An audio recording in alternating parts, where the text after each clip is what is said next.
여러분 안녕하십니까? 여수 MBC 뉴스데스크입니다. 민주당 공직선거 후보자 추천관리위원회가 고흥, 보성, 장흥, 강진 선거구에 대해 김승남, 문금주, 2인 경선을 결정했습니다. 전남 동부권에서는 처음으로 민주당 경선 대진표가 나온 건데요. 컷오프된 후보들 가운데 일부는 공관위의 결정을 수용할 수 없다며 거세게 반발하고 있습니다. 문형철 기자입니다. 고흥, 보성, 장흥, 강진 선거구에 민주당 경선 대진표가 발표됐습니다. 공직선거 후보자 추천관리위원회는 김승남, 문금주 두 예비 후보의 2인 경선을 결정했습니다. 고흥, 보성, 장흥, 강진구는 김승남 의원과 문금주 전남 부지사가 각각 빅매치 경합을 벌입니다. 고흥, 보성, 장흥, 강진 선거구에 출사표를 낸 민주당 예비 후보는 모두 6명. 컷오프된 4명의 후보 가운데 조재환 전 초당대 겸임교수는 공관위의 판단을 받아들이겠다고 밝혔습니다. 하지만 다른 후보들의 반발이 거셉니다. 최영호 전 광주 남구청장은 이의 신청을 고민하고 있고 한명진 전 기획재정부 국장은 재심 신청이 받아들여지지 않을 경우 신당 합류 여부 등을 검토하겠다고 밝혔습니다. 유일한 여성 후보였던 김수정 정책위 부의장 역시 공관위의 결정을 수용할 수 없다며 재심사를 촉구했습니다. 전라남도에 유력한 여성 후보를 대책이나 이유 없이 이렇게 한 거에 대해서는 굉장히 이해할 수 없고. 고흥, 보성, 장흥, 강진 선거구에 대한 민주당 경선 절차는 다음 주에 진행될 것으로 보입니다. 학력 기재와 허위 사실 유포 등을 두고 후보들 간에 거센 공방을 벌이고 있어 경선 과정에서도 그 어느 때보다 치열한 경쟁이 예상됩니다. MBC 뉴스 문형철입니다. 여수 을 지역구에 출마한 김회재 의원과 조계원 후보 간의 공방이 거세지고 있습니다. 김회재 의원은 자신의 SNS 등을 통해 조계원 후보가 한나라당 의원 보좌관과 창조한국당 사무총장을 맡았고 지난 대선 당시 이재명 대표를 돕지 않고 여수시장 선거에 출마했다며 민주당 국회의원 자격이 없다고 주장했습니다. 이에 대해 조계원 후보는 기자회견을 통해 이명박 정권으로부터 정치 보복을 당한 고진화, 문국현 후보와 일한 과거를 부끄럽게 생각하지 않는다고 밝혔고 김 의원이 이 대표를 거론하며 자신을 비방하는 것은 용서할 수 없다며 사과를 촉구했습니다. 오늘 예정됐던 여야의 선거구 획정안 논의가 무산됐습니다. 여야는 오늘 오후 정개특위 전체 회의를 열어 선거구를 논의할 예정이었지만 부산 등 일부 선거구에 대해 양측이 이견을 보이면서 정개특위를 연기해 내일 본회의 전에 열기로 했습니다.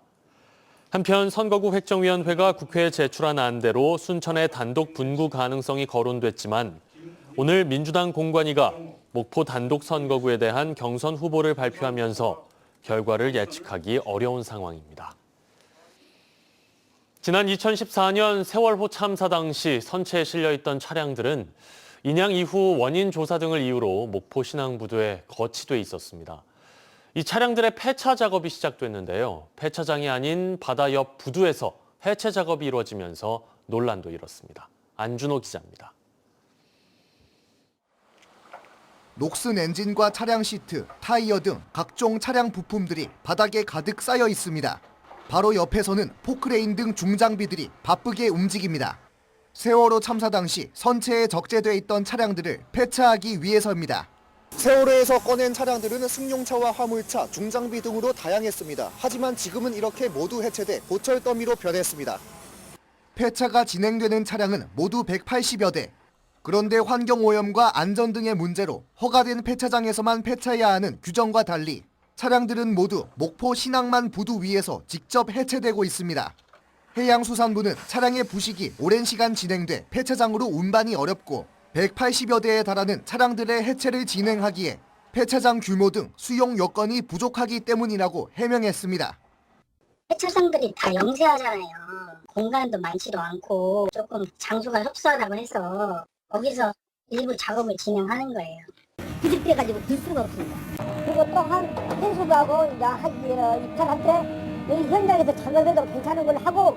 실제로 해수부는 지난달 거치 현장 보관 폐차량 처리 용역을 지역 내 폐차장에 맡긴 상태.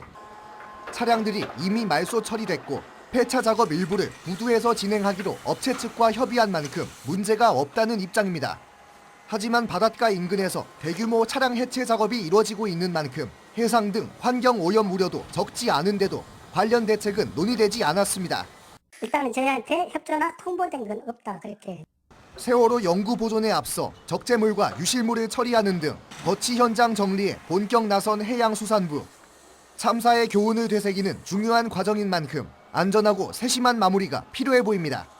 MBC 뉴스 안준호입니다. 지난달 광양항의 컨테이너 물동량이 지난해에 비해 10% 이상 늘었습니다. 여수광양 항만공사는 지난 한 달 동안 광양항에서 처리한 컨테이너 물동량은 지난해 같은 기간에 비해 10.3% 늘어난 16만 TEU로 이 가운데 수출입 물동량이 13만 4천 TEU, 환정 물동량은 2만 6천 TEU에 이르고 있다고 밝혔습니다. 항만공사는 특히 중국발 물동량이 15.1% 늘어 수출입 물동량의 증가세를 견인했고 광양항의 주력 품목인 석유화학과 잡화 품목도 크게 늘었으며 지난해 신규 입항한 덴마크 선사와 머스크의 중남미 노선이 환정 물동량 증대에 크게 기여했다고 분석했습니다. 여수상공회의소 신임 회장에 한문선 보임열병합 발전 대표가 당선됐습니다. 오늘 오후 여수상공회의소에서 진행된 의원총회에서 한 대표는 참석 의원 40명 가운데 39명의 동의를 얻어 제25대 여수상위 회장에 당선됐습니다. 한편 선거 과정에서 정관 개정 여부를 두고 의원들 간에 공방이 벌어졌고 지난 26일 회장 선거 출마를 선언했던 김창주 대표는 공정성 문제를 제기하며 후보에서 사퇴했습니다.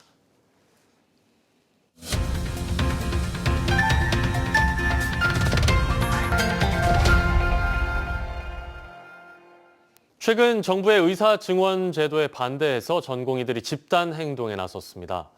의료 취약지인 전남 지역은 나름의 대안을 찾기 위해 힘쓰고 있는데요. 유민호 기자가 공공의료 전문가인 정기현 전 국립중앙의료원장을 만났습니다. 네, 원장님 바쁘신데 시간 내주셔서 감사합니다. 네, 네, 감사합니다. 네, 국립중앙의료원장 임기를 지난 2022년 마치고 다시 순천 현장으로 오셨습니다. 이 2년 동안 다시 마주해본 이 지역의료 현실은 지금 어떤 상태인가요?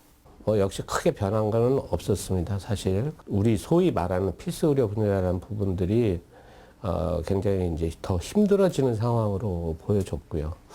변한 건 없다고 하셨어도 이제 좀 소아과 진료를 야간에도 볼 수 있는 달빛 어린이병원이 이제 본격적으로 네네. 운영이 들어갔잖아요. 반응이 아마 전에도 기대가 많았을 텐데 하고 나니까 좀 시민들 반응이나 환자분들 반응 좀 어떤지 질문 드리겠습니다. 실제로 고맙다고 말씀해 주시는 분도 많았어요. 근데 이제 문제는 이 달빛 어린이 병원이 궁극적인 어떤 대책이냐, 이게 지속 가능하냐 하는 문제는 또 다른 문제로 남아 있습니다. 제일 먼저 중요한 것은 그 시민, 그러니까 어린이들 또 이제 보호자들의 필요와 요구입니다. 의사만 또 있다고 되지도 않고 다른 시설이나 뭐 그 인력, 관리 이런 문제들이 다 맞물려 있죠. 순천시가 이제 더 큰 그림을 그려서 이 지역 완결형 공공의료 체계를 추진을 하고 있지 않습니까?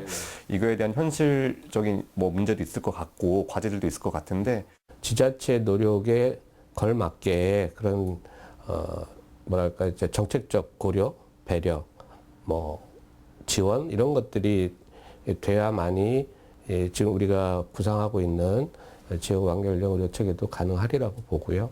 순천 하나만의 어떤 필요한 어떤 의료기관을 만든다거나 이런 것이 아니라 실제 우리 동부권으로 보면은 인구 약 80만 정도 되는데 이 인구 규모가 적정한 어떤 그 의료 인프라가 형성돼서 그 안에서 우리가 최소한 이제 뭐랄까 완결될 수 있는 이제 의사 증원에 반대해서 이 전공의들이 또 이제 순천에도 있고 집단 행동에 들어가고 있는데 이거는 좀 공공의료 전문가로서 어떤 시각으로 좀 바라보시는지 질문 드리겠습니다. 파업이라는 것 자체는 저는 동의한 그런 어떤 행위는 모든 사회 구성이 할 수 있는 것이긴 하나 분명히 사회적 책임이 따른다 하고 나서는 시민들과 국민들과 한편이 되면서 할 수 있는 지혜와 어떤 대안들을 좀 내주면 좋겠다 하는 바람이 있고요. 정부는 의대 정원이 정가의 보도같이 모든 의료 문제를 해결할 수 있다라고 보는 시각이 설사 있다면 그것은 아니다. 현재 엄청나게 많은 의료의 어떤 그런 문제를 해결하기 위해서는 지난한 토론들이 필요한 부분이 있습니다. 지난 정부에서도 그런 과정들을 이제 일부 거치다가 중단이 되면서 못했는데, 그러나 지금은 할 수 있는 시간이 있지 않겠나 하는 생각이 듭니다. 네, 오늘 의료 현안에 대해서 여러 가지 말씀해 주셨는데 또 최근에 이제 지역 불평등 연구소를 창립하고 세미나도 개최를 하신 걸로 알고 있습니다. 근데 이사장을 맡게 되셨잖아요. 지역 소멸과 관련된 문제도 저희는 지역 격차 소멸보다는 다양성이라는 문제로 접근을 해야 되겠다는 생각을 합니다. 그래서 결국은 관점을 지역을 사는 그 현장과 사람 중심의 어떤 정치 경제를 들여다보면서 대안적 사고 뭐 이런 그 좀 정리를 하고 그것을 소리를 내보자 하는 그런 취지로. 이제 일선에서 진료도 하시고 이제 여러 가지 활동을 할 것 같으신데 앞으로 이제 좀 기대가 됩니다. 오늘 말씀 여기까지 듣겠습니다. 네. 감사합니다. 네, 감사합니다. 네, 오늘 흑두루미의 날을 맞아 순천만 월동 흑두루미들의 안정적인 서식지 보전을 위한 논의의 자리가 마련됐습니다. 이 자리에서 흑두루미 서식지 확대를 위한 흑두루미 벨트 조성, 또 여자만 권역 지자체들의 협력 필요성이 강조됐는데요. 김주희 기자가 보도합니다. 국내 조류학자들과 지역의 생태 전문가들이 한자리에 모였습니다. 순천만의 대표 깃대종 흑두루미의 안정적인 서식지 보전과 관련 정보 공유를 위한 워크숍이 열렸습니다. 올해 순천만 일원의 흑두루미 월동 개체 수는 7,200여 마리에 이르는 듯 서식 밀도가 점차 높아지고 있는 추세입니다. 참석자들은 흑두루미 서식지 확대 필요성에 대해 깊은 공감대를 형성했습니다. 실제로 최근 순천만에서 월동하던 일부 흑두루미 무리들이 고흥과 보성지역 일원에서 관찰되고 있습니다. 이에 따라 순천만을 중심으로 여자만 권역으로 확장된 흑두루미 벨트를 조성하자는 제안이 제시됐습니다. 흑두루미 종과 서식지의 효율적인 분산을 위해 지자체 간 적극적인 정보 공유와 연대, 협력이 필요하다는 데도 의견을 함께했습니다.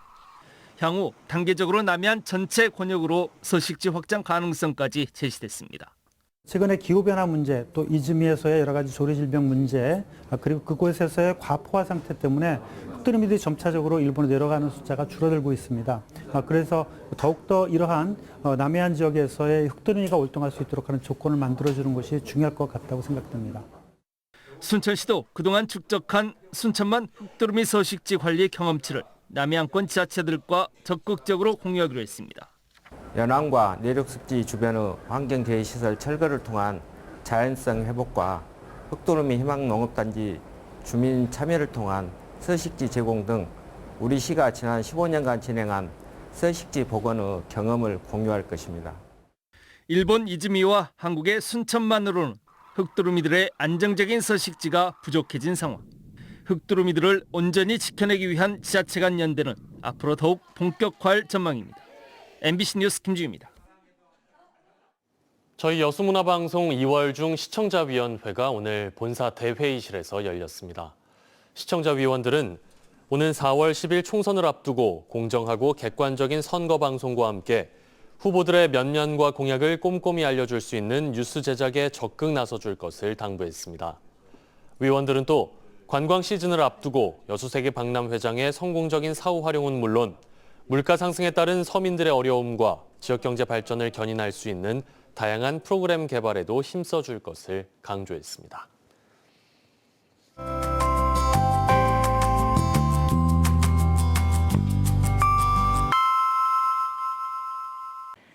날씨와 생활정보 정리해드리는 생활포커스입니다. 전라남도가 중소기업에 취업한 청년을 대상으로 학자금 대출 상환을 지원합니다. 전남에 주소를 둔 만 18세 이상 45세 이하 청년은 월 최대 10만 원에서 연 최대 120만 원까지 지원받을 수 있습니다. 여수 유일의 청소년 수련원인 청심해양 청소년 수련원이 학생 수련의 메카로 떠오르고 있습니다. 특히 여성가족부 인증 학생 수련 프로그램을 운영하고 있으며 다음 달 2일 홈커밍데이 행사를 개최합니다. 다음 달부터 종이류 여수사랑 상품권 구매 한도가 30만 원으로 제한됩니다.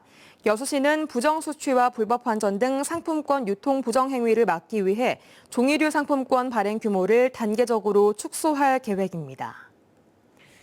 늦은 오후 들어 하늘이 점차 흐려지고 있습니다. 내일은 전남 전 지역에 다시 비가 내리겠는데요. 비의 양은 5에서 20mm로 예상되고요. 내륙 높은 산지에는 최고 3cm의 눈이 쌓이는 곳도 있겠습니다. 내일은 아침 기온은 오르고 낮 기온은 내려갑니다. 전남 동부 지역 아침 최저 기온은 4도, 한낮 최고 기온은 8도로 예상됩니다. 하지만 모레인 3일절에는 아침 기온이 영하권으로 뚝 떨어지면서 종일 춥겠습니다. 반짝 꽃샘추위에 대비하셔야겠습니다. 자세한 내일 지역별 기온 보겠습니다. 아침 기온은 고흥이 6도, 순천, 광양 4도로 오늘보다 3에서 5도가량 높게 출발합니다. 한낮 기온은 순천, 광양, 고흥 8도로 10도를 넘지 못하겠고요. 여수의 경우 아침 기온은 6도, 한낮 기온은 7도로 일교차가 거의 없겠습니다. 내일 해상에도 종일 흐리고 비가 오겠습니다. 바다의 물결은 남해서부 앞바다에서 0.5에서 2m, 먼바다에서는 1에서 최고 4m로 높게 일겠습니다. 여수의 내일 만조 시각은 오전 11시 41분, 간조 시각은 오후 5시 38분입니다. 지금까지 생활포커스 송유라였습니다.